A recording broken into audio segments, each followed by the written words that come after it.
Hello friend, electrical life में आप सभी का स्वागत है।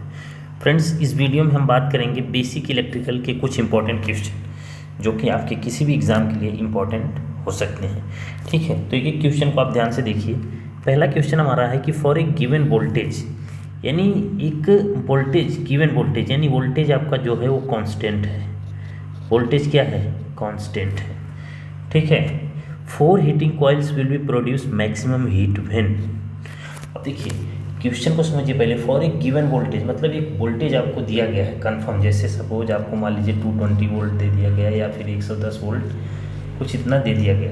अब इस कांस्टेंट वोल्टेज के लिए जो कॉइल्स है उसको हम किस में कनेक्ट करें कि वह मैक्सिमम हीट प्रोड्यूस कर सके। अब सबसे पहले अगर देखिए पैरेलल में करेंगे तो हो सकता है आपका हीट ज़्यादा हो। ठीक है। दूसरी चीज़ all are connected in series, series में करेंगे तो ज़्यादा होगा। ऑप्शन आप चारों देखिए, किस में करने से ज़्यादा होगा हम देखते हैं। देखिए अगर आपको हीट ज़्यादा चाहिए, हीट आपको क्या चाहिए? मैक्सिमम, तो आपको करंट आपकी क्या होनी चाहिए? मैक्सिमम। हीट के लिए करंट आपको क्या चाहिए? मैक्सिमम। तो H बराबर I² RT जो होगा आपका फॉलो होगा। ठीक है। दूसरी चीज़ आपको V क्या दिया हुआ है? V आपको कांस्टेंट दिया हुआ है। तो आपको पता है कि जो पैरेलल सर्किट होती है, पैरेलल सर्किट के लिए जो मतलब पैरेलल सर्किट अगर है आपकी, तो पैरेलल सर्किट के लिए voltage should be constant, voltage should be constant, यानी कि पैरेलल सर्किट के लिए वोल्टेज कांस्टेंट होना चाहिए आपका। ठीक है। ये तो पहली चीज़ है कि आपको पता होना चाहिए कि अगर एक वोल्टेज क्या है, कांस्टेंट है, तो वह पैरेलल सर्किट होगा। बस यहीं आपका क्वेश्चन खत्म हो गया, ऑप्शन नंबर ही करेक्ट हो जाएगा। ठीक है। लेकिन आपको जानना है कि अगर वोल्टेज नहीं दिया रहता है तो फिर आपको कैसे पता चलना है कि हीट मैक्सिमम प्रोड्यूस करवानी है। तो आपको जब हीट मैक्सिमम चाहिए, हीट मैक्सिमम के लिए आपको आई मैक्सिमम चाहिए। आई क्या होगा? मैक्सिमम चाहिए, तो आप मैक्सिमम हीट प्रोवाइड कर सकते हैं। ठीक है, यानी प्रोड्यूस कर सकते हैं, सॉरी। ओके। सेम वोल्टेज अगर यही सीरीज सर्किट में आप करेंगे, सीरीज सर्किट, सॉरी, अगर आप यही सीरीज सर्किट के लिए करेंगे, ठीक है, तो सीरीज सर्किट में क्या होगा? सीरीज सर्किट में वोल्टेज डिफरेंट होगा, वोल्टेज डिफरेंट होगा, वोल्टेज डिफरेंट होगा, जबकि करंट क्या होगी? करंट कांस्टेंट होगी, करंट कांस्टेंट होगी। ठीक है, ये चीज़ होगी। तो जहाँ करंट आपकी कांस्टेंट है वहाँ आपको हीट मैक्सिमम, अगर आपके पूछे कि करंट, एक गिवन करंट के लिए हीट मैक्सिमम किस में होगी, तो आपको सीरीज सर्किट बोलना है। क्या है? यानी चारों कॉइल को किस में जोड़ देना है? सीरीज में। यानी करंट को अगर हमने कांस्टेंट रखा तो जो हमें मैक्सिमम हीट मिलेगा वो कब मिलेगा? सीरीज सर्किट में। अगर हमने वोल्टेज को कांस्टेंट मान के किया है तो हमें जो मतलब कि मैक्सिमम वो मिलेगा, वो किस में मिलेगा? वह हमको मिलेगा पैरेलल सर्किट में। ठीक है, तो ये चीज़ आप याद रखिएगा। चलिए नेक्स्ट क्वेश्चन हमारा है, ये filament lamp is rated 120 volt and 80 watts. The value of series resistance required to operate this lamp on a 230 volt main switch. ठीक है। अब देखिए आपको क्वेश्चन क्या दिया हुआ है। क्वेश्चन है कि एक फिलामेंट लैम्प है जिसको हमने कितना 120 वोल्ट एंड 80 वाट के रेटिंग का बनाया हुआ है। The value of series resistance required to operate this lamp, यानी कि रेजिस्टेंस, यानी सीरीज रेजिस्टेंस क्या है? सीरीज रेजिस्टेंस आपसे पूछ रहा है जब हम इसको 230 वोल्ट की सप्लाई से जोड़ रहे हैं। ठीक है, तो इतना डेटा आपके पास दिया है। अब इस डेटा को आप कैसे, मतलब कि सॉल्यूशन के लिए कैसे इस्तेमाल करते हैं, देखिए पहले तो इसका सर्किट बनाइए आप। सर्किट कैसे बनाएंगे कि मान लीजिए कि एक बल्ब है, कुछ इस तरीके से मैं बल्ब बना देता हूँ। ठीक, जिसकी रेटिंग आपको पता है 120 वोल्ट 80 वाट दिया हुआ है। अब क्या आपसे क्वेश्चन में कह रहा है कि सीरीज रेजिस्टेंस आपको रिक्वायर है, ये मान लीजिए सीरीज रेजिस्टेंस हमने मान लिया। अब इससे हमें जो सप्लाई दी जा रही है वो हमको दी जा रही है 230 वोल्ट के लिए, 230 वोल्ट ये सप्लाई दी जा रही है। तो इस रेजिस्टेंस की वैल्यू आपसे पूछ रहा है, इस रेजिस्टेंस की वैल्यू आपसे पूछ रहा है। ठीक है, अब देखिए इस रेजिस्टेंस की वैल्यू अगर आपसे पूछ रहा है तो क्या यहाँ की करंट आपको पता है, यहाँ की करंट आपको पता है? तो आप कहेंगे कि करंट भी हमको नहीं पता है। करंट आपको नहीं पता है ना, तो करंट आपको निकालना पड़ेगा। करंट क्या करना पड़ेगा? निकालना पड़ेगा। अब देखिए यहाँ तो 120 वोल्ट दिया हुआ है, तो यहाँ कितना आएगा? यहाँ 110 वोल्ट आएगा कंफर्म, क्योंकि ये देखिए एक सीरीज सर्किट है। सीरीज सर्किट में जो सोर्स वोल्टेज है, source voltage equal to sum of voltage drop in circuit. यानी कि अगर सीरीज सर्किट की अगर हम बात करें, ये कंडीशन किसके लिए है? सीरीज सर्किट के लिए, सबके लिए नहीं है। ये कंडीशन है सीरीज सर्किट के लिए कि यानी सोर्स वोल्टेज बराबर क्या होगा? हमेशा sum of voltage drop in circuit. ठीक है, उसके बाद आप देखिए क्या आपको यहाँ करंट पता है? नहीं पता, लेकिन वोल्टेज आपको पता है। अगर यहाँ पे अगर आपको क्या करंट पता चल जाए तो आप सीधा निकाल सकते हो RS बराबर V बाई आई से आप डायरेक्ट निकाल सकते हो कि इस रेजिस्टेंस की वैल्यू कितनी है। ठीक है, देखिए सिंपल है, आप आराम से निकाल सकते हैं, लेकिन आपको करंट नहीं पता। लेकिन आपको यहाँ क्या चीज़ें, पहले बल्ब के लिए क्या क्या दिया हुआ है? बल्ब के लिए आपको P दिया हुआ है 80 वाट। ठीक, उसके बाद आपको वोल्टेज दिया हुआ है 120 वोल्ट। तो क्या आप करंट निकाल, इस बल्ब में कितनी करंट जाएगी ये तो आप निकाल सकते हो ना। क्यों? क्योंकि आपको पता है पावर बराबर क्या होती है? V इंटू आई। तो यहाँ से I बराबर क्या होगा? P बटे V। ठीक, P आपकी 80 वोल्ट है, 120 कैंसिल करेंगे, 4 से काटेंगे 4 नहीं, 2/3 एम्पियर, 2/3 एम्पियर इतनी आपकी क्या हो रही है? करंट आ रही है। ठीक है, इतना आपके पास आ जाएगा। तो आप देखेंगे कि 2/3 एम्पियर करंट आ रही है। यानी इस सर्किट में जो करंट, देखिए सीरीज सर्किट में, ये भी जानिए आप, सीरीज सर्किट में, in series circuit current always same. ठीक है, तो ये जो करंट आपकी यहाँ से जा रही है 2/3 एम्पियर, वही करंट पूरे सर्किट में होगी। ठीक है, और वही करंट इस रेजिस्टेंस के क्रॉस, यानी RS जो सीरीज रेजिस्टेंस आपने लगाया है, जिसकी वैल्यू आपको निकालना है, उसके क्रॉस भी उतना ही करंट जाएगी। तो यहाँ से आप निकालेंगे तो RS बराबर V बटे आई, और V की वैल्यू आपको 110 दिया हुआ है, बटे आई आपने 2/3 एम्पियर निकाल लिया, तो 2/3 तो बराबर होगा 110 गुणे 3/2। तो आप जैसे ही डिवाइड करेंगे 55 गुणे 3, तो 3 × 5 = 15, 3 × 5 = 15, 165 ओम आ जाएगा। 165 ओम, जो कि ऑप्शन नंबर बी में दिया हुआ है। तो बहुत ही अच्छा क्वेश्चन है, इसको आप किसी बहुत तरीके से भी लगा सकते हैं। ठीक है, इसको आप क्या करिए, दूसरे तरीके से भी लगा सकते हैं। दूसरा तरीका क्या है कि सर्किट आप बना लो। सबसे पहले तो आप सर्किट ड्रॉ कर लेंगे तो आपको दिक्कत नहीं होगी। ठीक है, सर्किट जैसे ही ड्रॉ करिए, आपको पता है V बराबर क्या होगा, जैसे सोर्स वोल्टेज V क्या होगा, into bulb drop voltage plus unknown resistance voltage drop.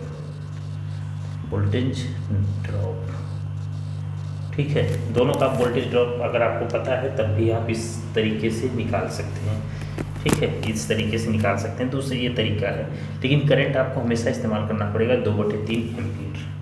ठीक है, करंट आपको इसी तरह से इस्तेमाल करना पड़ेगा। तो 230 बराबर इसमें कितना हो रहा है 120 प्लस वोल्ट, ये जो अननोन रेजिस्टेंस है, अननोन रेजिस्टेंस में आपको पता नहीं है, तो वो आपका क्या होगा 2/3 इंटू IR। ठीक है, ठीक है, तो इससे भी निकालेंगे तो आपकी वैल्यू जो R आएगी वह आपकी 165 ओम आएगी, 165 ओम आएगी। तो आप किसी भी तरीके से निकालिए, आपका आंसर वही आना चाहिए। ठीक है, चलिए नेक्स्ट क्वेश्चन क्या है।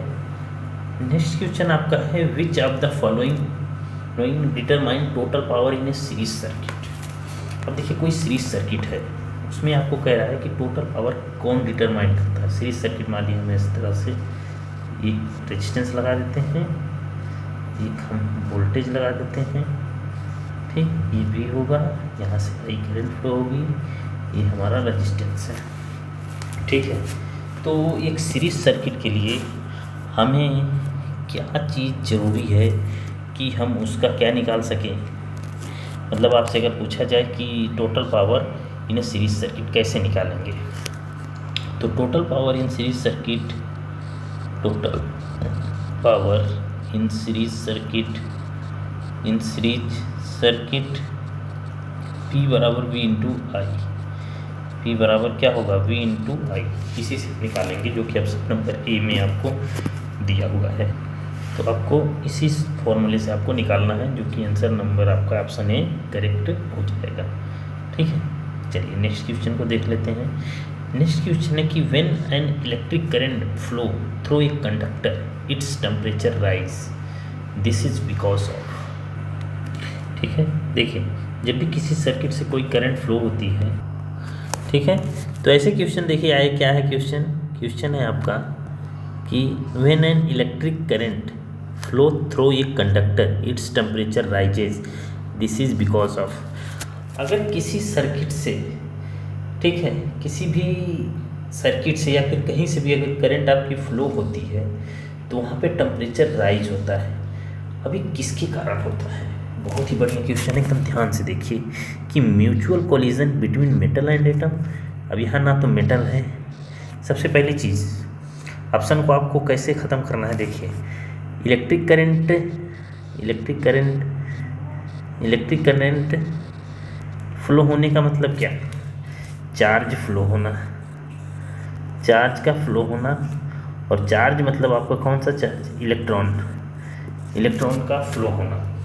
अब जहाँ जहाँ आपका इलेक्ट्रॉन का फ्लो होगा वहीं पे आपका क्या होगा कि टेम्परेचर राइज होगा। तो पहला ऑप्शन आप ऐसे ही कट कर दीजिए, यहाँ पे इलेक्ट्रॉन की बात ही नहीं की गई है। ठीक है, दूसरा क्या है, mutual collision between conducting electrons. जो कंडक्टिंग इलेक्ट्रॉन्स है उनका म्यूचुअल कोलिजन यानी एक दूसरे से लड़ते हैं, उससे क्या मतलब कि वो जो, ठीक है, जैसे ये मान लीजिए कि एक वो है, इसमें मान लीजिए दो इलेक्ट्रॉन है। अब ये क्या है, ये मूव कर रहे हैं, ये दोनों आपस में कोलिजन करें तो हीट बनेगी, ऐसे नहीं, गलत, ऐसे नहीं बनती। ठीक है, तो दूसरा ऑप्शन भी क्या होगा, गलत होगा। तीसरा क्या है, collision between conduction electron and atoms, यानी एक एटम के अंदर क्या है, इलेक्ट्रॉन है, फ्री इलेक्ट्रॉन, ये जब मूव करेंगे तो एटम से क्या होगा, कोलिजन होगा, और इसी के कारण क्या होती है, हीट प्रोड्यूस होती है। तो ऑप्शन नंबर सी जो आपका होगा करेक्ट होगा। Release of conduction electrons from parent atom से रिलीज होते हैं, यानी कि जो जहाँ से रिलीज हो रहे हैं वहाँ नहीं, ये भी नहीं होता। ठीक है, ऑप्शन नंबर डी जो होगा वो गलत होगा। तो आप ये चीज़ भी ध्यान रखिए। ठीक है, आप ये चीज़ भी ध्यान रखिए। तो ऑप्शन नंबर सी आपका जो होगा करेक्ट होगा। चलिए देखिए फिर क्या है, 400 watt bulb are connected in parallel across 200 volt supply line, if one bulb get fused then what will happen. ठीक है, अब देखिए 4 बल्ब आपने किस में लगा दिया, पैरेलल, जैसे, ठीक, एक बल्ब हो गया, 2 बल्ब, 3 बल्ब, 4 बल्ब आपने इसको किस में लगा दिया, पैरेलल में 230 वोल्ट की सप्लाई दे दिया आपने। ठीक है, 230 वोल्ट की सप्लाई दिया, इसमें से एक बल्ब मान लीजिए ये वाला क्या हो गया, फ्यूज हो गया।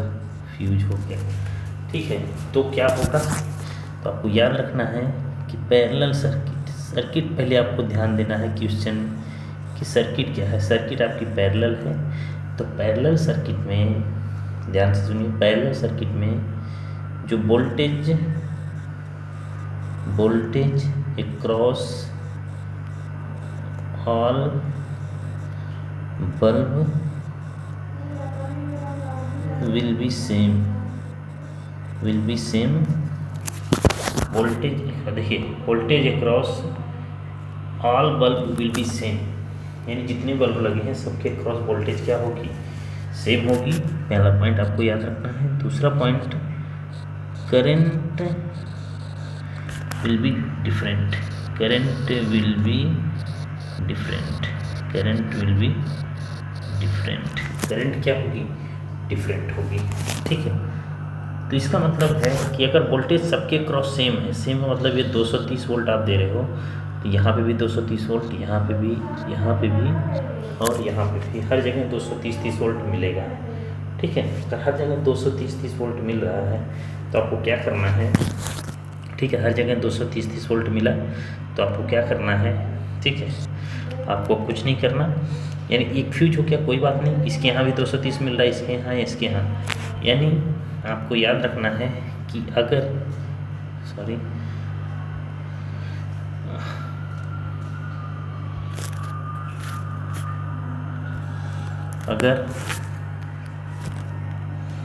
अगर ये देखिए,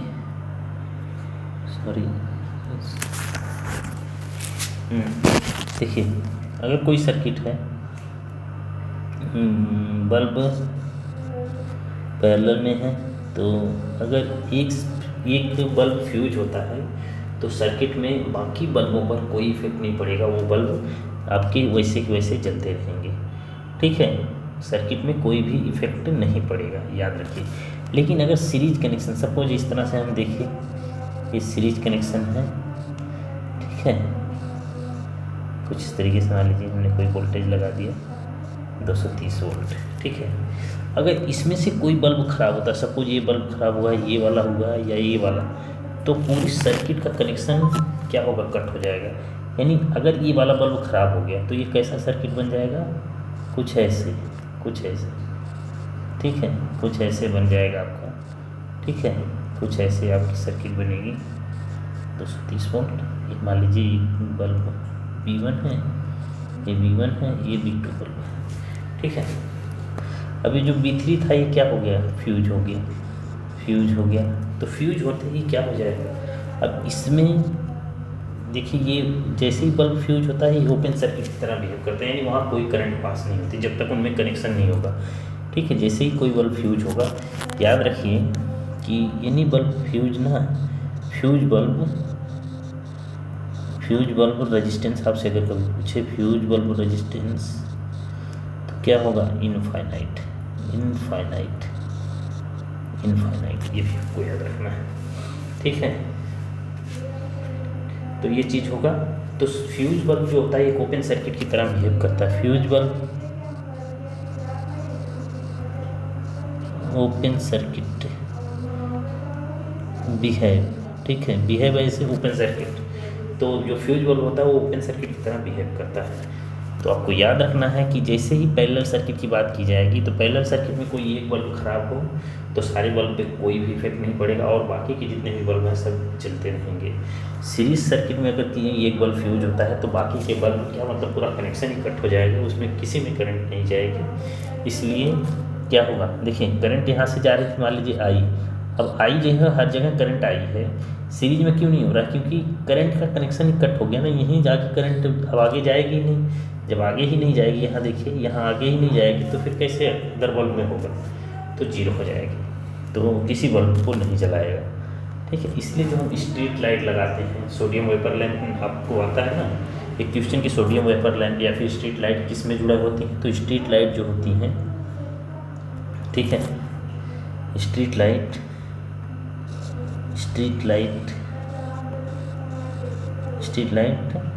पैरेलल में जुड़ी होती है। पैरेलल में क्यों, क्योंकि अगर एक आध बल्ब मान लो किसी कारण से फ्यूज हो गया, ख़राब हो गया, तो बाकी की लाइट आपकी जलती रहे, इसलिए स्ट्रीट लाइट को हमेशा किस में जोड़ा जाता है, पैरेलल में जोड़ा जाता है। ठीक है, चलिए नेक्स्ट क्वेश्चन देखते हैं। नेक्स्ट क्वेश्चन आपका है, a 100 watt light bulb burn on average of 10 hours a day for 1 week, the weekly consumption of energy will be. ठीक है, अब देखिए क्वेश्चन क्या है, एक 100 watt light bulb burn on average of 10 hour per day for 1 week, the weekly consumption of energy will be. देखिए बहुत ही आसान क्वेश्चन है, लेकिन ऐसे क्वेश्चन भी आ जाते हैं तो एग्जाम में आपको थोड़ा सा प्रॉब्लम होता है, लेकिन आपको प्रॉब्लम नहीं करना है, आपको बस समझना है। देखिए तो आपका P बराबर क्या दिया है, P बराबर आप देखेंगे कि 100 वाट दिया हुआ है। उसके बाद कितने घंटे चलता है डेली, डेली आपको टाइम जो दिया है 10 hour per day, 10 hours per day चलता है। उसके बाद वीकली मतलब एक वीक के लिए अगर आपको दिया है 1 वीक, तो वीकली कंजम्पशन, आपसे वीकली कंजम्पशन पूछ रहा है, ये भी देखना। देखिए वीकली पूछ रहा है, वीकली मतलब जो डे है आपका वह कितने दिन के लिए है, आपका वह है लगभग 7 दिन के लिए। मान लीजिए आप 7 दिन के लिए 7 डेज, वीक आपका कितने दिन के होगा, 7 डेज के लिए। ठीक है, तो एनर्जी कंजम्पशन आपका जो होता है वह कितना होगा, P इंटू टी अपान 1000। इतना ही हम कहते हैं, क्योंकि हमको हमेशा क्या ये 1000 आप नहीं करना है, लेकिन आपको किस में चाहिए होगा, किलो वाट आवर में चाहिए होगा, इसलिए हम 1000। देखिए 1000 आपको नहीं डालना है, पहले तो आपको जो एनर्जी कंज्यूम हो रही है P इंटू टी होगी, कितनी होगी, P इंटू टी। ठीक है, तो देखिए E बराबर जो होगा वो हो जाएगा, P कितना है 100 वाट गुणे टी मतलब टाइम 10 घंटे के लिए, 10 घंटे के लिए कितने दिन के लिए, 10 घंटे के लिए 7 दिन के लिए। ठीक है, 7 दिन के लिए। तो आप जैसे ही करेंगे 1000 गुणे 7 बराबर हो जाएगा 7000 वाट आवर होगा। ये क्या होगा, वाट आवर। ठीक है, लेकिन आपसे क्या पूछ रहा है, एनर्जी बिल भी। देखिए अब यहाँ आपको यूनिट में दिया हुआ है, आंसर जो है वो यूनिट में दिया हुआ है, इसलिए आपको पता भी होना चाहिए कि 1 यूनिट बराबर कितना होता है। 1 यूनिट बराबर 1 किलोवाट आवर होता है। ठीक है, तो इसलिए आपको इसको किलोवाट में बदलने के लिए, 1000 को किलोवाट में बदलने के लिए 7000 को मल्टीप्लाई करना पड़ेगा 7000, तो आएगा 1 किलोवाट आवर, या फिर आप कह सकते हो कि यह कितना होगा, 1 यूनिट। सॉरी 7 है तो ये 7 आएगा। ठीक है, 7 किलोवाट आवर या फिर 7 यूनिट हो जाएगा। ठीक है, ये आपका करेक्ट आंसर होगा जो ऑप्शन नंबर ए में दिया हुआ है। तो आप ऐसे इस क्वेश्चन को इस तरीके से सॉल्व कर सकते हैं। चलिए अगला क्वेश्चन देखते हैं। अगला क्वेश्चन है कि determine the polarity of a voltage drop across a resistor, it's necessary to no.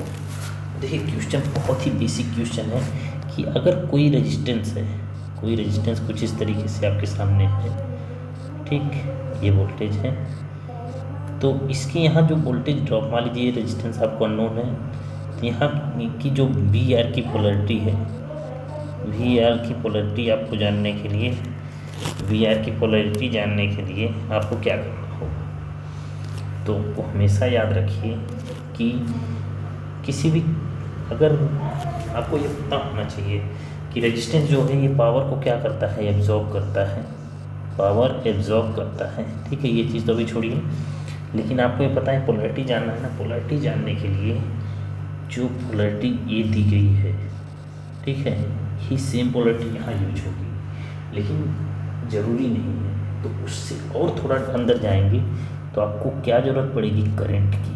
अगर करंट की डायरेक्शन कुछ इस तरीके से है तो यहाँ रेजिस्टेंस पे पॉजिटिव, यहाँ निगेटिव बनेगा। लेकिन अगर यही सर्किट हो लेकिन कुछ इस तरीके से, क्योंकि आपको तो पता नहीं है, हो सकता है करंट इधर से फ्लो हो, यानी करंट जो हो, करंट की डायरेक्शन इधर से हो तो इधर पॉजिटिव आएगा, इधर निगेटिव आएगा। तो हमेशा आपको वोल्टेज ड्रॉप की पोलैरिटी जानने के लिए करंट की डायरेक्शन पता होना जरूरी है। ठीक है, किसी भी रेजिस्टेंस और नॉन रेजिस्टेंस में वोल्टेज की पोलैरिटी जानने के लिए, वोल्टेज ड्रॉप की पोलैरिटी जानने के लिए डायरेक्शन, जो करंट की डायरेक्शन है वह आपको पता होना चाहिए। तो ऑप्शन नंबर बी जो होगा वह करेक्ट आंसर होगा कि किसी भी सर्किट में अगर आपको पोलैरिटी जाननी है तो उस सर्किट में डायरेक्शन मतलब करंट की डायरेक्शन पता होनी चाहिए, जिस डायरेक्शन से करंट जाएगी। देखिए इसमें इस डायरेक्शन से करंट जा रही है तो हम पहले पॉजिटिव लेंगे फिर नेगेटिव लेंगे। इसमें इस डायरेक्शन से करंट जाएगी तो इधर पॉजिटिव होगा इधर नेगेटिव होगा। ठीक है, एक चीज़ और आप जानिए कि अगर पॉजिटिव टर्मिनल में करंट इंटर मतलब कि रेजिस्टेंस में जिस साइड इंटर करेगी वो पॉजिटिव टर्मिनल है, तो इसका मतलब है, ठीक है, इसका मतलब है कि रेजिस्टेंस पावर कंज्यूम कर रहा है, ठीक है, रेजिस्टेंस पावर कंज्यूम कर रहा है। ठीक है, अगर डिलीवर करेगा, अगर कोई भी एलिमेंट, जैसे आपके पास 3 एलिमेंट होते हैं R, L और C, अगर इनमें से कोई भी रेजिस्टेंस मतलब कोई भी एलिमेंट पावर को डिलीवर जब करेगा ना, वैसे ये तीनों लिस्ट में रखे हुए जो है रजिस्टर तो कभी भी डिलीवर नहीं करता, रेजिस्टेंस कभी भी पावर को डिलीवर नहीं करता।